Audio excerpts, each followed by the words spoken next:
అధ్యక్ష, GST growth rate down, stamps and registration revenue down, vehicle sales is down. ఇది అధ్యక్ష నేను ప్రయత్నం చేసిన. అధ్యక్ష ఏంది మేమున్నప్పుడు ఎందుకు పెరిగింది, మరి కాంగ్రెస్ వచ్చినాక ఎందుకు తగ్గింది? మేము కొద్దిగా ఆలోచించే ప్రయత్నం చేసినాం, ఆర్థిక రంగ నిపుణులతో అడిగే ప్రయత్నం చేసినాం, మేధావులతో చర్చించే ప్రయత్నం చేసినాం, మేము అర్థం చేసుకునే ప్రయత్నం చేస్తే అధ్యక్ష మేము మాకు తోచినాయి. వీఆర్ సజెస్టింగ్ కరెక్షన్ చేసుకుంటే మంచిది, లేదంటే మీ ఇష్టం. మేము చెప్పడం ప్రతిపక్షంగా ఈ రాష్ట్రం మేలు గురించి చెప్పే ప్రయత్నం చేస్తున్నాం అధ్యక్ష. సో మేము ఆలోచిస్తే అధ్యక్ష, మనం రాష్ట్రం ఏర్పడ్డ తొలినాళ్లలోనే ఈ రాష్ట్ర ప్రభుత్వం ముఖ్యమంత్రి గారు దివ్యంగా ఉన్న రాష్ట్రాన్ని దివాలా దివాలా అనే దిక్కుమాలిన ప్రచారం చేయడం వల్ల పెట్టుబడులు రాకుండా పోయినాయి.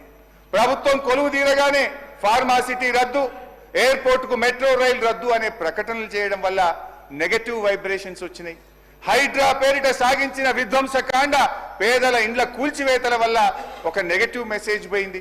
మూసీ ప్రక్షాళన పేరిట, బఫర్ జోన్ల పేరిట చేసిన హంగామా సృష్టించిన భయానక వాతావరణం రాష్ట్రంలో పెట్టుబడులు రాకుండా రియల్ ఎస్టేట్ రంగం పడిపోవడానికి కారణమైంది. అదేవిధంగా ఆర్ఆర్ ట్యాక్సులు, సంక్షేమ పథకాల ద్వారా గ్రామాల వైపు సాగుతున్న ద్రవ్య ప్రవాహానికి అడ్డుకట్ట వేయడం వల్ల గ్రామీణ ఆర్థిక వ్యవస్థ కూడా దెబ్బతిన్నది.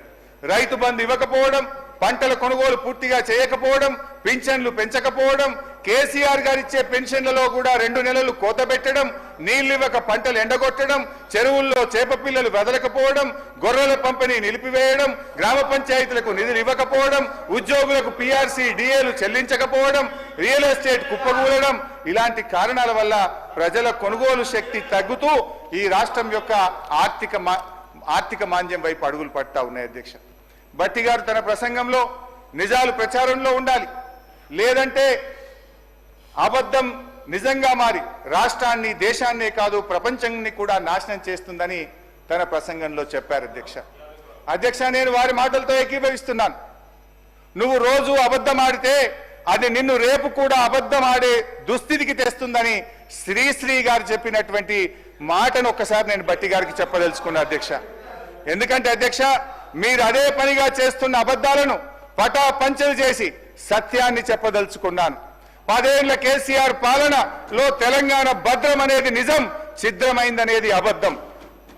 ఆర్థిక వ్యవస్థ గాడి తప్పడం అబద్ధం, బలోపేతమైందనడం నిజం. 10 ఏళ్ల పాలనలో ఆర్థిక అరాచకత్వం అన్నది అబద్ధం, ఆర్థిక స్థిరత్వం సాధించిందన్నది అసలు నిజం. దివాలా తీసిందన్నది అబద్ధం,